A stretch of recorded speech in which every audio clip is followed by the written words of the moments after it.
Hello दोस्तों, स्वागत है आप सभी का आपके अपने YouTube channel learning with concept में। और आज हम लोग पढ़ेंगे यूपी पुलिस कांस्टेबल के लिए हिंदी का प्रैक्टिस सेट नंबर 3। इसके पहले 2 वीडियो बन चुका है, अगर नहीं पढ़े हैं तो उसका लिंक डिस्क्रिप्शन में है, जाकर उसको पढ़ लीजिए और चेक कर लीजिए कितने क्वेश्चन आपके सही होते हैं। वीडियो का पीडीएफ अगर आपको चाहिए तो हमारे टेलीग्राम चैनल से जुड़िए, उसका लिंक डिस्क्रिप्शन में और कमेंट बॉक्स दोनों में दिया गया है, जुड़कर पीडीएफ प्राप्त कर सकते हैं। और एग्ज़ाम तक इस पे हिंदी और जीके का पीडीएफ और वीडियो दोनों मिलता रहेगा। तो अगर आप यूपी पुलिस का तैयारी कर रहे हैं तो चैनल को सब्सक्राइब कर लीजिए ताकि सबसे पहले नोटिफिकेशन आपको मिले। आइए स्टार्ट करते हैं आज की क्लास को। क्वेश्चन नंबर 1 देखते हैं।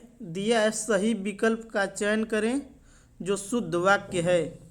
तो इसमें ये बताना है कि कौन सा वाक्य शुद्ध है। तो ऑप्शन ए में दिया है मैंने गुरु जी का दर्शन किया, बी में दिया है मैंने गुरु जी को दर्शन किया, और सी में दिया है मैंने गुरु जी को दर्शन किए, और डी में दिया है मैंने गुरु जी के दर्शन किए। तो यहाँ पर हमारा राइट आंसर हो जाएगा ऑप्शन नंबर डी, जिसमें मैंने गुरु जी के दर्शन किए। तो हमारा राइट आंसर हो जाएगा ऑप्शन नंबर डी। अगला क्वेश्चन देखते हैं आज का दूसरा क्वेश्चन देखते हैं, जिसमें दिया है जहाँ एक शब्द अनेक अर्थों में प्रयोग होता है वहाँ कौन सा अलंकार होता है। यानी काव्य में कोई एक शब्द आया जिसके अनेक अर्थ निकलते हैं, उसमें कौन सा अलंकार होता है। तो ऑप्शन ए में दिया है यमक अलंकार, बी में दिया है श्लेष, और सी में दिया है अनुप्रास, और डी में दिया है विरोधाभास अलंकार। तो जहाँ एक शब्द के कई अर्थ निकलते हैं वहाँ पर श्लेष अलंकार होता है। श्लेष मतलब होता है चिपका हुआ, यानी कि एक शब्द में कई अर्थ निकलते हैं तो वहाँ पर श्लेष अलंकार होता है।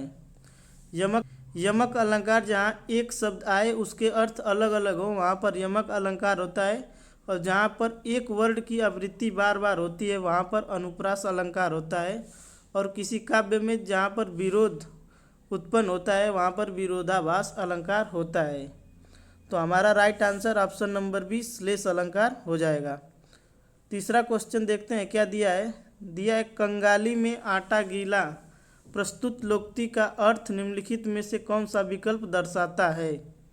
कंगाली में आटा गीला, ऑप्शन ए में दिया है मुसीबत में और मुसीबत आना, बी में दिया है बुरे के साथ रहने से बुराई ही मिलती है, सी में दिया है गरीबी में और मुसीबत आना, और डी में दिया है एक तो दोस्त था दूसरा और लग गया। तो कंगाली में आटा गीला का हो जाएगा मुसीबत में और मुसीबत आना, यानी कि ऑप्शन नंबर ए हमारा राइट आंसर होगा।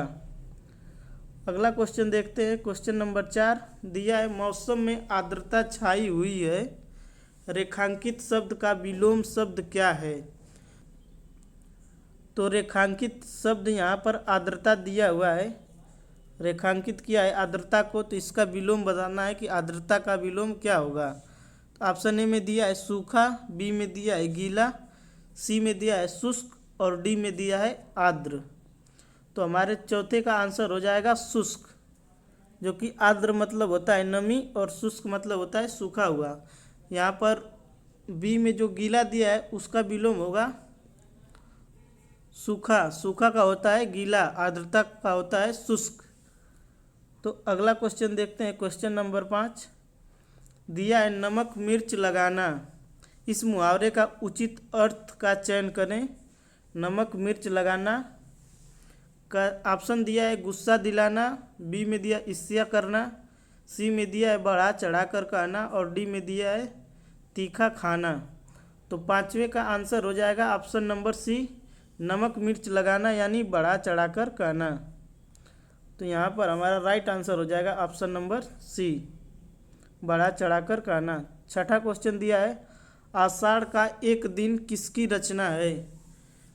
तो आषाढ़ का एक दिन जो कहानी है उसकी रचना कौन किया है। ऑप्शन ए में नरेश मेहता, बी में दिया है शंकर शेष, और सी में दिया है निर्मल वर्मा, और डी में दिया है मोहन राकेश।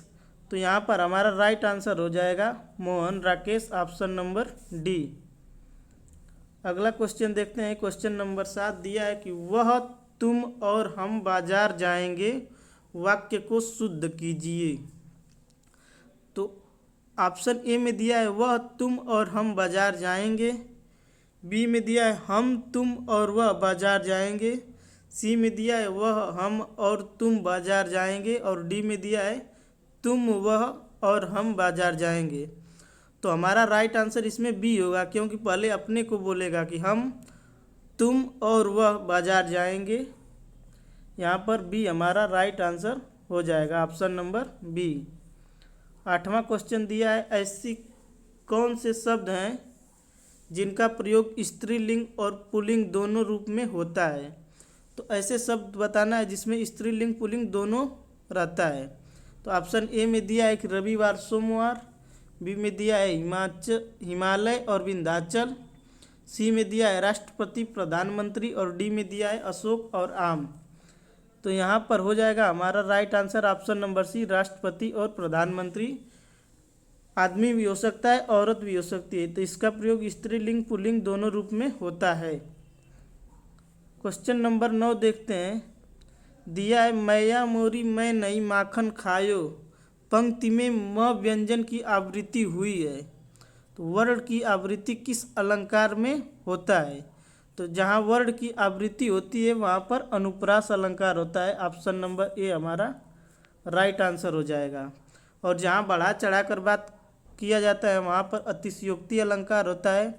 जहाँ एक शब्द के कई अर्थ निकलते हैं वहाँ पर श्लेष अलंकार होता है। और जहाँ एक शब्द कई बार प्रयोग होते हैं और दोनों जगह उसका अर्थ अलग अलग आता है वहाँ पर यमक अलंकार होता है। क्वेश्चन नंबर 10 देखते हैं। दिया है मंदिर में जाने के बाद मन को शांति मिली है, दिए गए वाक्य में काल पहचानिए। अपूर्ण भूतकाल, सामान्य वर्तमान काल, पूर्ण भूतकाल, सामान्य भूतकाल। तो इसमें हमारा राइट आंसर हो जाएगा ऑप्शन नंबर सी, पूर्ण वर्तमान काल। यानी मंदिर में जाने के बाद मन को शांति मिली है, यानी वर्तमान में है, तो भूतकाल तो होगा नहीं। तो यहाँ पर हो जाएगा शांति मिली है यानी पूर्ण हो गया है, तो पूर्ण वर्तमान काल हमारा right answer option number C हो जाएगा। 11 नंबर क्वेश्चन दिया है कि 1982 में किसे ज्ञानपीठ पुरस्कार से सम्मानित किया गया था। तो 1982 में ज्ञानपीठ पुरस्कार से किसे सम्मानित किया गया था। ऑप्शन नंबर ए दिया है मनीषा कुलश्रेष्ठ। बी में दिया है बंकिम चंद्र चटर्जी। सी में दिया है जयशंकर प्रसाद। और डी में दिया है महादेवी वर्मा। तो यहाँ पर हमारा राइट आंसर हो जाएगा option number D, Mahadevi Verma को ज्ञानपीठ पुरस्कार से सम्मानित किया गया था। 12 नंबर में दिया है नेता का स्त्रीलिंग रूप दिए गए विकल्पों में से कौन सा सही है। ऑप्शन नंबर ए नेत्री, बी में नेतृत्व, सी में नेतानी और डी में नेता। तो नेता का स्त्रीलिंग बताना है, तो नेता का स्त्रीलिंग हो जाएगा नेत्री। ऑप्शन नंबर ए हमारा राइट आंसर हो जाएगा। 13 नंबर क्वेश्चन देखते हैं। दिए गए विकल्पों में से स्वागत का संधि विच्छेद कौन सा विकल्प है। तो स्वागत का संधि विच्छेद पूछा है। स्वागत पहले में दिया है सुधन आगत, बी में दिया है स्वधन आगत और सी में दिया है स्वाधन आगत और डी में दिया है स्वाधन गत। तो स्वागत का संधि विच्छेद होता है ऑप्शन नंबर ए सुधन आगत, राइट आंसर हो जाएगा। क्वेश्चन नंबर 14 दिया है निम्न में से कौन सा शब्द बहुवचन है। तो इसमें बताना है कौन सा शब्द है जो बहुवचन है। अनुज, गौर, गुरुजन और लेखक। तो यहाँ पर गुरुजन यानी कई लोगों के बारे में, कई गुरु के बारे में कह रहा है, यानी बहुवचन हो जाएगा गुरुजन। 15 नंबर क्वेश्चन देखते हैं। इसमें दिया है कनक कनक ते 100 गुनी, माँ दक्ता अधिकार, या खाए बौराय जग या पाए बौराय, निम्न में कौन सा अलंकार है। तो कनक कनक शब्द 2 बार आया है, यहाँ पर दोनों का अर्थ अलग अलग होगा। एक कनक का अर्थ होता है धतूरा और एक कनक का अर्थ होता है सोना। तो जहाँ एक शब्द 2 बार आया है और दोनों का अर्थ अलग अलग होता है, वहाँ पर होता है यमक अलंकार। ऑप्शन नंबर डी हमारा राइट आंसर हो जाएगा। क्वेश्चन नंबर 16 देखते हैं। दिया है भाषा लिखने के लिए उपयुक्त चिन्हों के व्यवस्थित रूप को क्या कहते हैं। कोई भी भाषा लिखते हैं उसमें जो उपयुक्त चिन्ह प्रयोग किए जाते हैं उसके व्यवस्थित रूप को क्या कहा जाता है। बोली, बी में दिया है भाषा, सी में दिया है लिपि और डी में दिया है व्याकरण। तो यहाँ पर हमारा राइट आंसर हो जाएगा उपयुक्त चिन्हों के व्यवस्थित रूप को लिपि कहते हैं। क्वेश्चन नंबर 17 देखते हैं। कादंबरी किस लेखक की रचना है। ऑप्शन नंबर ए में दिया है भवभूति, बी में दिया है बाण भट्ट और सी में दिया है विद्यापति और डी में दिया है कबीर। तो कादंबरी बाण भट्ट की रचना है। ऑप्शन नंबर बी हमारा राइट आंसर हो जाएगा। क्वेश्चन नंबर 18 दिया है जो आँखों के सामने हो के लिए एक शब्द बताइए। जो आँखों के सामने हो यानी प्रत्यक्ष। ऑप्शन नंबर बी जो आँखों के सामने हो प्रत्यक्ष। सुलभ जो आसानी से मिल जाए उसे सुलभ कहते हैं। क्वेश्चन नंबर 19 दिया है वर्णमाला में स्पर्शी व्यंजनों की संख्या कितनी है। तो यहाँ पर पूछा है कि स्पर्शी व्यंजनों की संख्या कितनी है वर्णमाला में। तो वर्णमाला में स्पर्शी व्यंजन 25 होते हैं। तो ऑप्शन नंबर ए हमारा राइट आंसर हो जाएगा। और आज का लास्ट क्वेश्चन है क्वेश्चन नंबर 20। ब्राह्मण का स्त्रीलिंग बताइए। ब्राह्मी, ब्रह्मी, ब्राह्मणी, ब्राह्मणी। तो यहाँ पर हो जाएगा ऑप्शन नंबर डी ब्राह्मणी, ब्राह्मण का स्त्रीलिंग राइट आंसर। तो ये वीडियो यहीं पर समाप्त होता है। वीडियो आपको पसंद आया है तो चैनल को ज़रूर सब्सक्राइब कर लीजिए, जो चैनल का नाम है लर्निंग विथ कंसेप्ट। और वीडियो आपको पसंद आया है तो कमेंट ज़रूर करिए कैसा आपका वीडियो लगा। Thank you.